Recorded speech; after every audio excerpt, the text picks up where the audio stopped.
And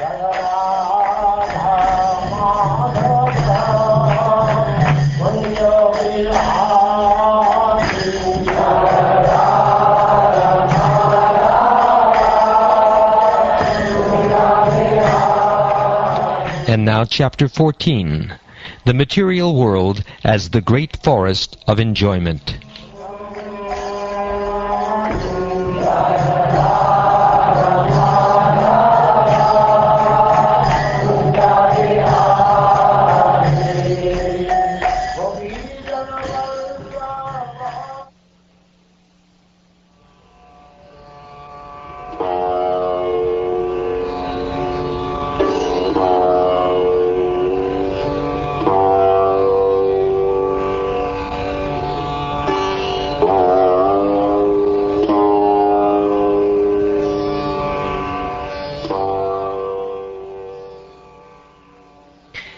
When King Parikshit asked Shukdev Goswami about the direct meaning of the material forest, Shukdev Goswami replied as follows: My dear king, a man belonging to the mercantile community is always interested in earning money.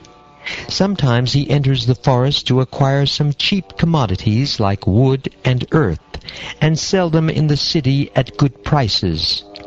Similarly, the conditioned soul, being greedy, enters this material world for some material profit. Gradually, he enters the deepest part of the forest, not really knowing how to get out. Having entered the material world, the pure soul becomes conditioned by the material atmosphere, which is created by the external energy under the control of Lord Vishnu. Thus the living entity comes under the control of the external energy, Daivi Maya. Living independently and bewildered in the forest, he does not attain the association of devotees who are always engaged in the service of the Lord. Once in the bodily conception, he gets different types of bodies, one after the other, under the influence of material energy, and impelled by the modes of material nature, Sattvaguna, Rajoguna, and Tamoguna. In this way, the conditioned soul goes sometimes to the heavenly planets, sometimes to the earthly planets, and sometimes to the lower planets and lower species. Thus he suffers continuously due to different types of bodies. These sufferings and pains are sometimes mixed. Sometimes they are very severe, and sometimes they are not. These bodily conditions are acquired due to the conditioned soul's mental speculation.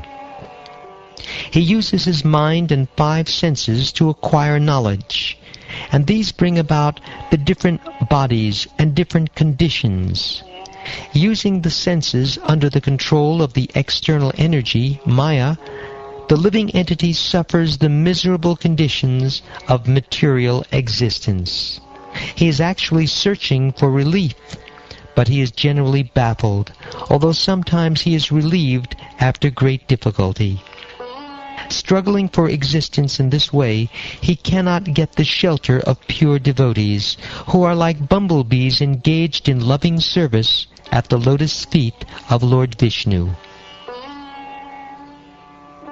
In the forest of material existence, the uncontrolled senses are like plunderers.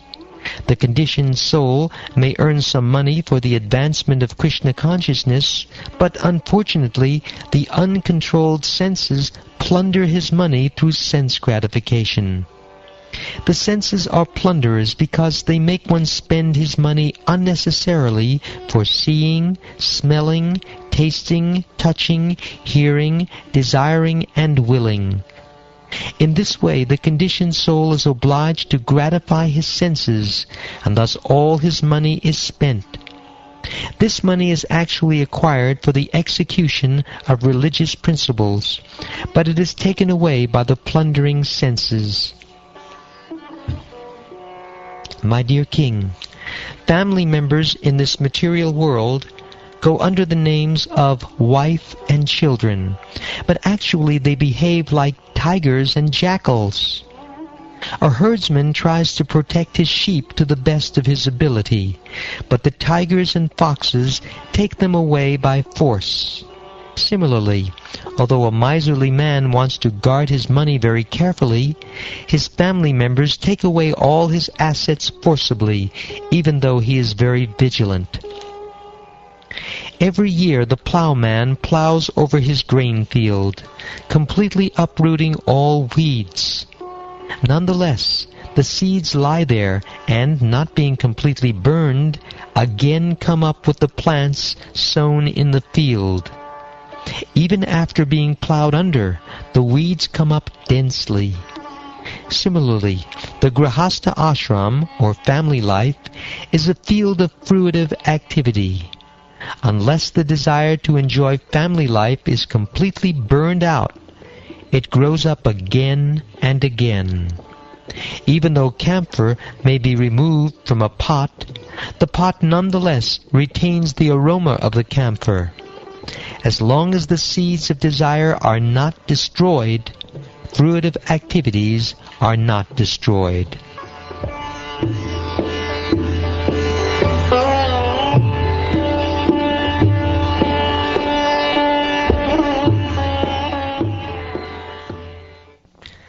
Sometimes the conditioned soul in household life, being attached to material wealth and possessions, is disturbed by gadflies and mosquitoes, and sometimes locusts, birds of prey, and rats give him trouble. Nonetheless, he still wanders down the path of material existence.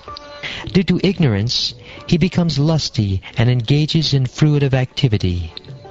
Because his mind is absorbed in these activities, he sees the material world as permanent, although it is temporary, like a phantasmagoria, a house in the sky. Sometimes in this house in the sky, the conditioned soul drinks, eats, and has sex. Being overly attached, he chases after the objects of the senses, just as a deer chases a mirage in the desert. Sometimes the living entity is interested in the yellow stool known as gold and runs after it. That gold is the source of material opulence and envy, and it can enable one to afford illicit sex, gambling, meat-eating, and intoxication. Those whose minds are overcome by the motive passion are attracted by the color of gold, just as a man suffering from cold in the forest runs after a phosphorescent light in a marshy land, considering it to be fire. Sometimes the conditioned soul is absorbed in finding residential quarters or apartments and getting a supply of water and riches to maintain his body. Absorbed in acquiring a variety of necessities, he forgets everything and perpetually runs around the forest of material existence. Sometimes, as if blinded by the dust of a whirlwind, the conditioned soul sees the beauty of the opposite sex, which is called pramada. Being thus bewildered, he is raised upon the lap of a woman, and at that time his good senses are overcome by the force of passion. He thus becomes almost blind with lusty desire, and disobeys the rules and regulations governing sex life. He does not know that his disobedience is witnessed by different demigods, and he enjoys illicit sex in the dead of night, not seeing the future punishment awaiting him. The conditioned soul sometimes personally appreciates the futility of sense enjoyment in the material world, and he sometimes considers material enjoyment to be full of miseries. However, due to his strong bodily conception, his memory is destroyed, and again he runs after material enjoyment, just as an animal runs after a mirage in the desert. Sometimes the conditioned soul is very aggrieved by the chastisement of his enemies and government servants, who use harsh words against him directly or indirectly. At that time his heart and ears become very saddened. Such chastisement may be compared to the sounds of owls and crickets. Due to his pious activities in previous lives, the conditioned soul attains material facilities in this life. But when they are finished, he takes shelter of wealth and riches, which cannot help him in this life or the next. Because of this, he approaches the living dead who possess these things. Such people are compared to impure trees, creepers, and poisonous wells. Sometimes, to mitigate distresses in this forest of the material world, the conditioned soul receives cheap blessings from atheists. He then loses all intelligence in their association. This is exactly like jumping in a shallow river. As a result, one simply breaks his head. He is not able to mitigate his sufferings from the heat, and in both ways he suffers. The misguided conditioned soul also approaches so-called sadhus and swamis who preach against the principles of the Vedas. He does not receive benefit from them, either in the present or in the future.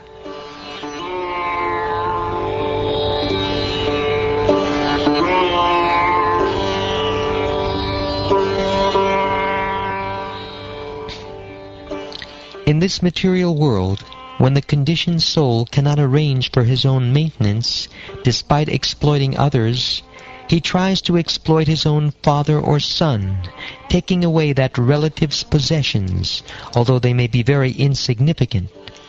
If he cannot acquire things from his father, son, or other relatives, he is prepared to give them all kinds of trouble. In this world, family life is exactly like a blazing fire in the forest. There is not the least happiness, and gradually one becomes more and more implicated in unhappiness. In household life, there is nothing favorable for perpetual happiness. Being implicated in home life, the conditioned soul is burned by the fire of lamentation. Sometimes he condemns himself as being very unfortunate, and sometimes he claims that he suffers because he performed no pious activities in his previous life. Government men are always like carnivorous demons called rakshasas or man-eaters. Sometimes these government men turn against the conditioned soul and take away all his accumulated wealth. Being bereft of his life's reserved wealth, the conditioned soul loses all enthusiasm. Indeed, it is as though he loses his life. Sometimes the conditioned soul imagines that his father or grandfather has again come in the form of his son or grandson. In this way he feels the happiness one sometimes feels in a dream, and the conditioned soul sometimes takes pleasure in such mental concoctions. In household life, one is ordered to execute many yagyas and fruitive activities, especially the vivaha yagya, the marriage ceremony for sons and daughters, and the sacred thread ceremony. These are all the duties of a grahastha, and they are very extensive and troublesome to execute. They are compared to a big hill over which one must cross when one is attached to material activities. A person desiring to cross over these ritualistic ceremonies certainly feels pains like the piercing of thorns and pebbles endured by one attempting to climb a hill. Thus the conditioned soul suffers unlimitedly. Sometimes, due to bodily hunger and thirst, the conditioned soul becomes so disturbed that he loses his patience and becomes angry with his own beloved sons, daughters, and wife. Thus, being unkind to them, he suffers all the more.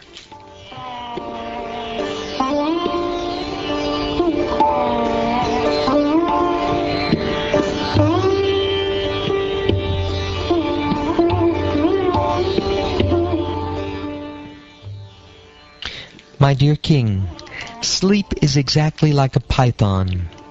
Those who wander in the forest of material life are always devoured by the python of sleep. Being bitten by this python, they always remain in the darkness of ignorance. They are like dead bodies thrown in a distant forest.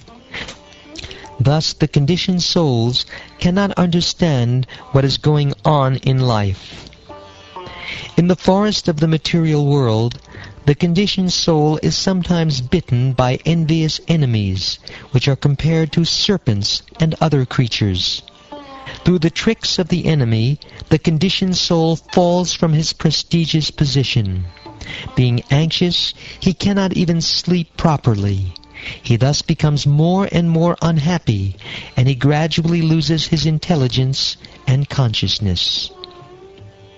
In that state, he becomes almost perpetually like a blind man who has fallen into a dark well of ignorance. The conditioned soul is sometimes attracted to the little happiness derived from sense gratification. Thus he has illicit sex or steals another's property. At such a time, he may be arrested by the government or chastised by the woman's husband or protector. Thus, simply for a little material satisfaction, he falls into a hellish condition and is put into jail for rape, kidnapping, theft, and so forth. Learned scholars and transcendentalists therefore condemn the materialistic path of fruitive activity, because it is the original source and breeding ground of material miseries, both in this life and in the next. Stealing and cheating another person out of his money, the conditioned soul somehow or other keeps it in his possession and escapes punishment. Then another man, named Devadatta, cheats him and takes the money away. Similarly, another man, named Vishnumitra, steals the money from Devadatta and takes it away. In any case, the money does not stay in one place. It passes from one hand to another. Ultimately, no one can enjoy the money, and it remains the property of the Supreme Personality of Godhead. Being unable to protect himself from the threefold miseries of material existence, the conditioned soul becomes very morose and lives a life of lamentation.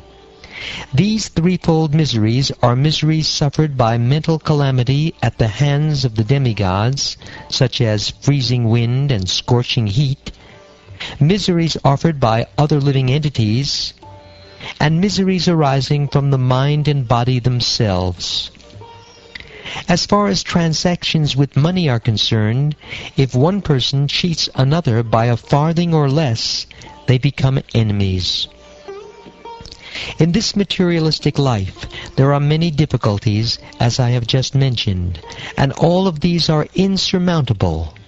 In addition, there are difficulties arising from so-called happiness, distress, attachment, hate, fear, false prestige, illusion, madness, lamentation, bewilderment, greed, envy, enmity, insult, hunger, thirst, tribulation, disease, birth, old age, and death. All these combine together to give the materialistic conditioned soul nothing but misery.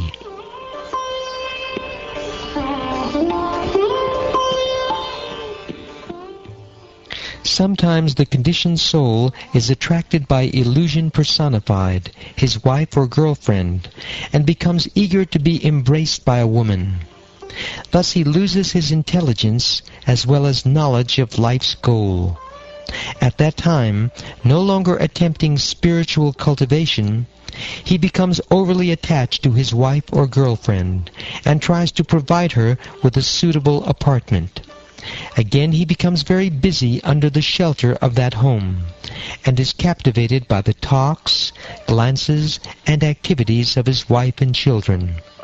In this way he loses his Krishna consciousness and throws himself in the dense darkness of material existence. The personal weapon used by Lord Krishna, the disc, is called Hari Chakra, the disc of Hari. This chakra is the wheel of time. It expands from the beginning of the atoms up to the time of Brahma's death, and it controls all activities. It is always revolving and spending the lives of the living entities, from Lord Brahma down to an insignificant blade of grass. Thus one changes from infancy to childhood, to youth and maturity, and thus one approaches the end of life. It is impossible to check this wheel of time. This wheel is very exacting because it is the personal weapon of the Supreme Personality of Godhead. Sometimes the conditioned soul, fearing the approach of death, wants to worship someone who can save him from imminent danger. Yet he does not care for the Supreme Personality of Godhead, whose weapon is the indefatigable time factor. The conditioned soul instead takes shelter of a man-made god described in unauthorized scriptures. Such gods are like buzzards, vultures, herons, and crows. Vedic scriptures do not refer to them. Imminent death is like the attack of a lion, and neither vultures, buzzards, crows, nor herons can save one from such an attack. One who takes shelter of unauthorized, man-made gods cannot be saved from the clutches of death. The pseudo-swamis, yogis, and incarnations who do not believe in the Supreme Personality of Godhead are known as pashandis. They themselves are fallen and cheated because they do not know the real path of spiritual advancement, and whoever goes to them is certainly cheated in his turn. When one is thus cheated, he sometimes takes shelter of the real followers of Vedic principles, such as Brahmins or those in Krishna consciousness, who teach everyone how to worship the Supreme Personality of Godhead according to Vedic rituals. However, being unable to stick to these principles, these rascals again fall down and take shelter among Shudras, who are very expert in making arrangements for sex indulgence. Sex is very prominent among animals like monkeys, and such people who are enlivened by sex may be called descendants of monkeys. In this way, the descendants of the monkeys intermingle with each other, and they are generally known as Shudras. Without hesitating, they live and move freely, not knowing the goal of life. They are captivated simply by seeing the faces of one another, which remind them of sense gratification. They are always engaged in material activities known as gramya karma, and they work hard for material benefit. Thus they forget completely that one day their small lifespans will be finished, and they will be degraded in the evolutionary cycle.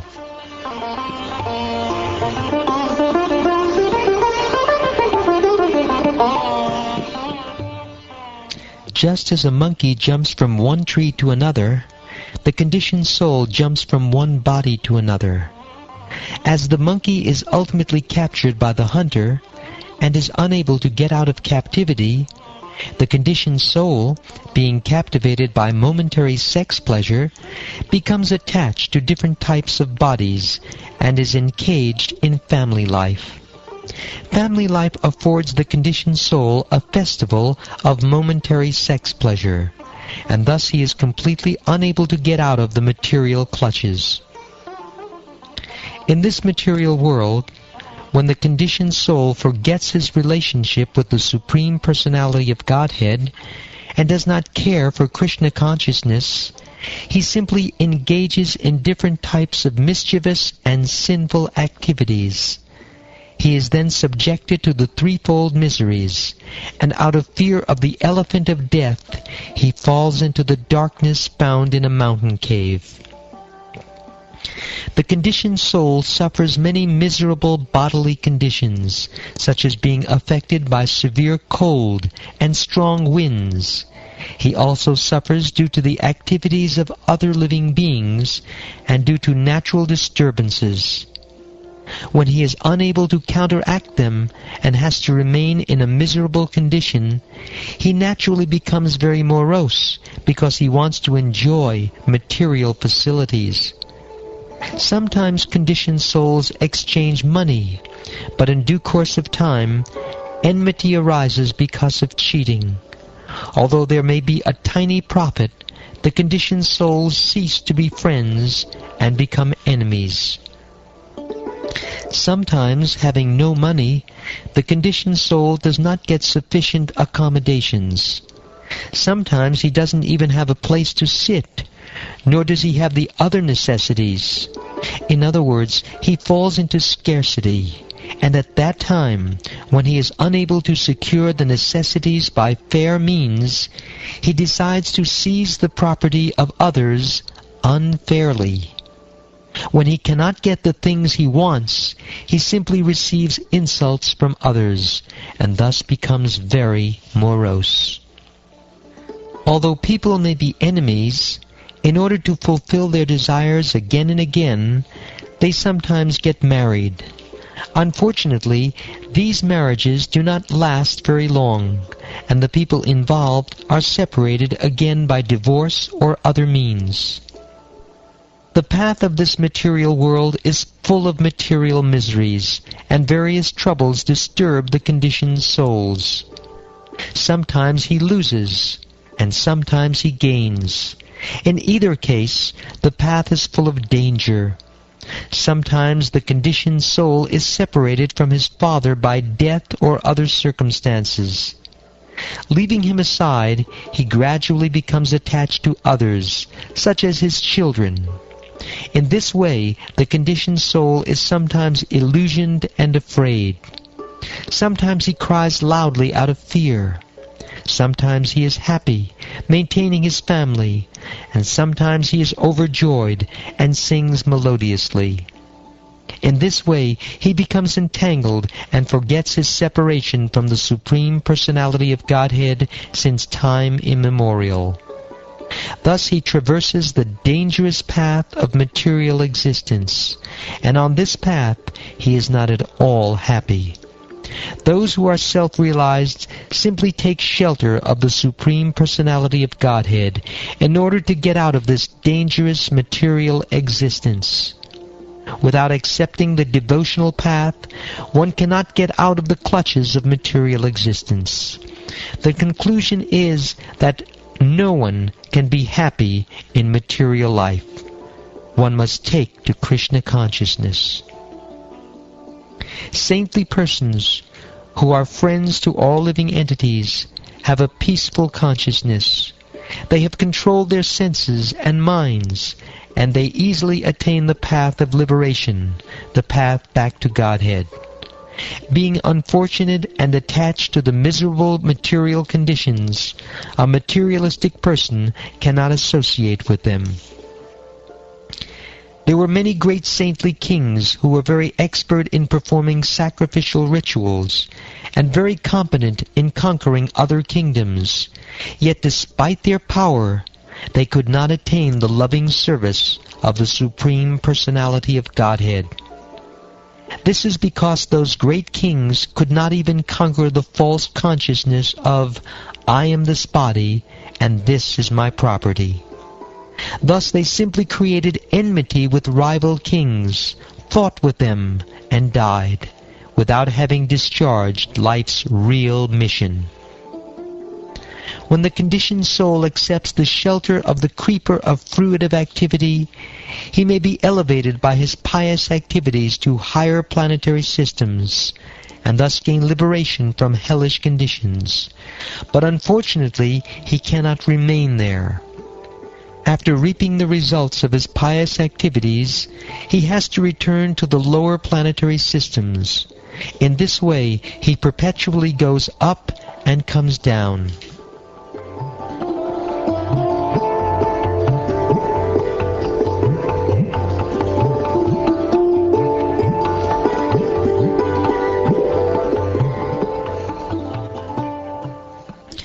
Having summarized the teachings of Jad Bharat, Shukdev Goswami said, My dear King Pariksit, The path indicated by Jadbharat is like the path followed by Garuda, the carrier of the Lord, and ordinary kings are just like flies. Flies cannot follow the path of Garuda, and to date none of the great kings and victorious leaders could follow this path of devotional service, not even mentally. While in the prime of life, the great Maharaj Bit gave up everything because he was fond of serving the Supreme Personality of Godhead, Uttama Shloka. He gave up his beautiful wife, nice children, great friends, and an enormous empire. Although these things were very difficult to give up, Maharaj Bit was so exalted that he gave them up just as one gives up stool after evacuating. Such was the greatness of His Majesty. My dear King, the activities of Bharat Maharaj are wonderful. He gave up everything that is difficult for others to give up. He gave up his kingdom, his wife, and his family. His opulence was so great that even the demigods envied it, yet he gave it up. It was quite befitting a great personality like him to be a great devotee. He could renounce everything because he was so attracted to the beauty, opulence, reputation, knowledge, strength, and renunciation of the Supreme Personality of Godhead, Krishna. Krishna is so attractive that one can give up all desirable things for his sake. Indeed, even liberation is considered insignificant for those whose minds are attracted to the loving service of the Lord. Even though in the body of a deer, Maharaj Bit did not forget the Supreme Personality of Godhead. Therefore, when he was giving up the body of a deer, he loudly uttered the following prayer. The Supreme Personality of Godhead is sacrifice personified. He gives the results of ritualistic activity. He is the protector of religious systems, the personification of mystic yoga, the source of all knowledge, the controller of the entire creation, and the supersoul in every living entity. He is beautiful and attractive. I am quitting this body offering obeisances unto him, and hoping that I may perpetually engage in his transcendental loving service. Uttering this, Maharaj Bit left his body. Devotees interested in hearing and chanting, Shravanam Kirtanam, regularly discuss the pure characteristics of Bharat Maharaj and praise his activities. If one submissively hears and chants about the all-auspicious Maharaj Bit, one's lifespan and material opulences certainly increase. One can become very famous and easily attain promotion to the heavenly planets, or attain liberation by merging into the existence of the Lord. Whatever one desires can be attained simply by hearing, chanting, and glorifying the activities of Maharaj Bit. In this way, one can fulfill all his material and spiritual desires. One does not have to ask anyone else for these things, for simply by studying the life of Maharaj Bit, one can attain all desirable things.